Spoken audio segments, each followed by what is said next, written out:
Trailer అంటే game changer trailer వచ్చేసింది. And అందరికి డౌట్స్ ఉండే అసలు ట్రైలర్ కి ఇంత డిలే చేస్తున్నారంటే అవుట్పుట్ సరిగా లేదని చెప్పేసి సో అందరి డౌట్స్ ని పటాపంచలు చేసింది గేమ్ చేంజర్ ట్రైలర్.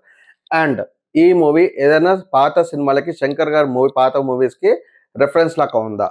ఈ విషయాలే కాకుండా అండ్ రామ్ చరణ్ 3 క్యారెక్టర్స్ చేశారు. దీంట్లో పాత క్యారెక్టర్లో ఫ్లాష్ బ్యాక్ లో రామ్ చరణ్ చేసిన క్యారెక్టర్ చిరంజీవి గారి షేడ్స్ ఎక్కడ కనిపిస్తాయా? అండ్ సాంగ్స్ ఎలా ఉన్నాయి, ఫైట్స్ ఎలా ఉన్నాయి, అండ్ అదర్ క్యారెక్టర్స్ ఎలా ఉన్నాయి, ఈ అన్ని క్యారెక్టర్స్ గురించి ఈ అన్ని డీటెయిల్స్ గురించి డీప్ అనాలిసిస్ మాట్లాడుకుందాము సుత్తి లేకుండా. And please like, share and subscribe to my channel for more reviews. Let's get it to the review. Please ఇక్కడ ఒకటి అబ్జర్వ్ చేస్తారా, గేమ్ చేంజర్ విషయంలో ప్రతి ఒక్కటి కూడా పటాపంచలి సూపర్ హిట్ దిశగా వెళ్తుంది. ఎందుకంటే స్టార్టింగ్ నుంచి కూడా doubt. First thing, Bharati 2 fail అయింది. సో గేమ్ చేంజర్ ఎలా ఉంటుంది? So teaser and first look తోటే అది కంప్లీట్ గా పటాపంచలు చేశారు. పర్ఫెక్ట్ గా ఉంది. And Ram Charan performance highlight కాబోతుంది అని చెప్పేసి మనకు అక్కడ టీజర్ లోనే కనిపించింది.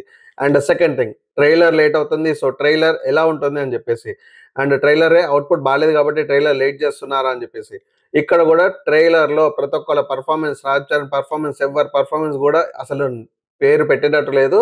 ఇక్కడ కూడా ఇరుగా తీశారు. ఇది కూడా సూపర్ హిట్ దిశగా వెళ్తుంది. సాంగ్స్, ప్రతి ఒక్క సాంగ్ హైలైట్ ఉంది. అండ్ శంకర్ గారి మూవీలో ప్రతి ఒక్క స్టేట్ లో ఒక్కొక్క సాంగ్ హైలైట్ ఉంటుంది. సో ఈ సినిమాలో కూడా అలాగే ఒక్కొక్క సాంగ్ ఒక్కొక్క స్టేట్ లో హైలైట్ అయింది. అండ్ టాప్ 10 లో ఉంది అంటే ప్రతి ఒక్క సాంగ్ డెఫినెట్ గా అది సూపర్ హిట్ దిశగా వెళ్తున్నట్టు. అండ్ ఇంకొక సాంగ్ ఇంకా రిలీజ్ చేయలేదు అంటే అసలు ఎంత కాన్ఫిడెన్స్ ఉంటే ఒక సాంగ్ రిలీజ్ చేయకుండా ఉంటారు ఆల్బమ్ లో. సో నా ప్రకారంగా అయితే గేమ్ చేంజర్ మూవీ డెఫినెట్ గా బ్లాక్ బస్టర్ దిశగా వెళ్తుందని అనుకుంటున్నాను.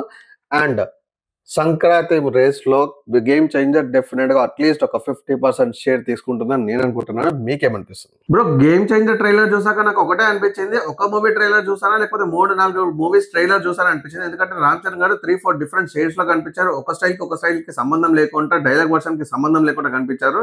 అన్నిట్లో చాలా న్యాయం చేసినట్టు అనిపించింది. ఒక దాంట్లో ఎమోషన్ బాగుందంటే ఇంకో దాంట్లో ఫైట్స్ బాగున్నాయి, ఒక దాంట్లో డైలాగ్ డెలివరీ బాగుందంటే ఇంకో దాంట్లో స్టైల్ బాగుంది. సో ఈ 3-4 క్యారెక్టర్స్ చాలా బాగా అనిపించింది. అండ్ లెట్స్ గెట్ టు అసలు ఏ క్యారెక్టర్ లో ఎమోషనల్ ఉంది, ఏ క్యారెక్టర్ లో డైలాగ్ డెలివరీస్ బాగున్నాయి, ఏ క్యారెక్టర్ లో రామ్ చరణ్ గారు బాగా పర్ఫార్మ్ చేశారో మాట్లాడుకుందాం. తిరగ వేప తీయకుండా అన్నట్టు రామ్ చరణ్ గారు కూడా పెరగ యంగ్ అవుతున్నాడా? ఎందుకంటే నాకు ఈ రోజు గేమ్ చేంజర్ ట్రైలర్ చూసినప్పుడు యంగ్ క్యారెక్టర్ యంగ్ షేడ్ లో ఉన్నప్పుడు రామ్ చరణ్ గారు ఎగ్జాక్ట్ గా బ్రూస్లీ మూవీలో ఎలా అయితే ఎంత యంగ్ గా ఉన్నాడో అంతే యంగ్ గా కనిపించాడు, అంత క్యూట్ గా ఉన్నాడు. అండ్ అపియరెన్స్ కానీ లేకపోతే పర్ఫార్మెన్స్ కానీ సూపర్ గా ఉంది. నాకు తెలిసి ఈ షేడ్ లో ఉన్నప్పుడే హీరోయిన్ పరిచయం, proposals as well as songs అన్ని అవే కాకుండా ఐఏఎస్ అవ్వడానికి రీజన్ కూడా ఈ షేడ్ లో ఉన్నప్పుడే ఉండొచ్చు. అండ్ అపియరెన్స్ కానీ, పర్ఫార్మెన్స్ కానీ, అండ్ ఫైట్స్ కానీ సూపర్ గా అనిపించింది నాకైతే ఈ షేడ్ లో ఉన్నప్పుడు. And next character IAS. ఏనుగు 100 ముద్దల్లో ఒక్క ముద్ద తినకపోతే నష్టం లేదు అన్నారు. అండ్ ఒక్క ముద్ద వల్లనే లక్షల మందికి అన్యాయం జరుగుతుంది అన్నారు. అంటే ఒక్క చిన్న స్కామ్ వల్ల లక్షల మందికి అన్యాయం జరుగుతుంది. అందుకే ఈ సినిమా ఐఏఎస్ వర్సెస్ పొలిటీషియన్.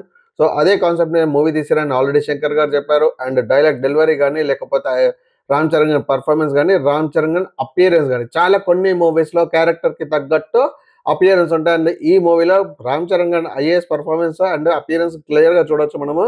గడ్డం కానీ, ముస్టాచ్ కానీ లేకపోతే హెయిర్ స్టైల్ కానీ కూడా అన్ని ఐఏఎస్కి ఎలా అయితే ఉంటాయో, ఐపీఎస్కి ఎలా అయితే ఉంటాయో అలా పర్ఫామ్ చేశాడు, అలా అపియరెన్స్ ఉంది. డెఫినెట్గా ఐఏఎస్గా ఇరగదీశాడని అనిపించచ్చు, డైలాగ్ డెలివరీ కానీ ఆయన పర్ఫార్మెన్స్ కానీ.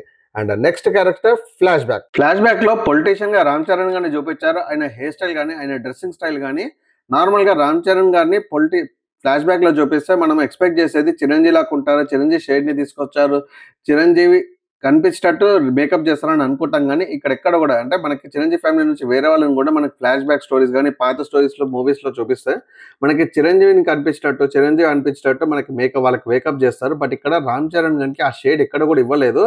కంప్లీట్ గా యూనిక్ స్టైల్ ఇచ్చాడు. అండ్ తన మార్కెట్ కంప్లీట్ గా కనిపించింది. ఆయన ఎమోషన్స్ ఇక్కడ చాలా బాగా పండినట్టు అనిపించింది. అండ్ మొత్తం యూనిట్ కూడా అక్కడ ఫ్లాష్ బ్యాక్ లోనే ఎమోషన్ చాలా పండిందని చెప్పారు. సో ఇక్కడ అంజలి అండ్ రామ్ చరణ్ గారు ఇరగదీసిండ్రు ఫ్లాష్ బ్యాక్ లో అనుకోవచ్చు. అండ్ ఇక్కడ ఎమోషన్స్ లో ఫోన్ లో మాట్లాడే సీన్ డెఫినెట్ గా హైలైట్ అవుతుంది ఫ్లాష్ బ్యాక్ మూవీకి నాకు అనిపిస్తుంది. మీరేమనుకుంటున్నారు? ఈ 3 క్యారెక్టర్స్ లో రామ్ చరణ్ గారు దేంట్లో ఎక్కువ పర్ఫార్మెన్స్ బాగుందని మీకు అనిపించింది? కమెంట్ చేసి చెప్పండి. నెక్స్ట్ వీడియోలో గేమ్ చేంజర్ మూవీ టికెట్స్ ఎప్పుడు రిలీజ్ అవుతున్నాయి, బెనిఫిట్ షోస్ ఎప్పుడు రిలీజ్ అవుతున్నాయి, ఏ థియేటర్లో ఉన్నాయి, ఇవన్నీ విషయాలు తెలుసుకోవాలనుకుంటే నెక్స్ట్ వీడియో వెరీ సూన్ వస్తుంది. అండ్ ప్లీజ్ తప్పకుండా వాచ్ చేయండి. And please like, share and subscribe to my channel for more reviews. నేను మీ Chandika signing off for now.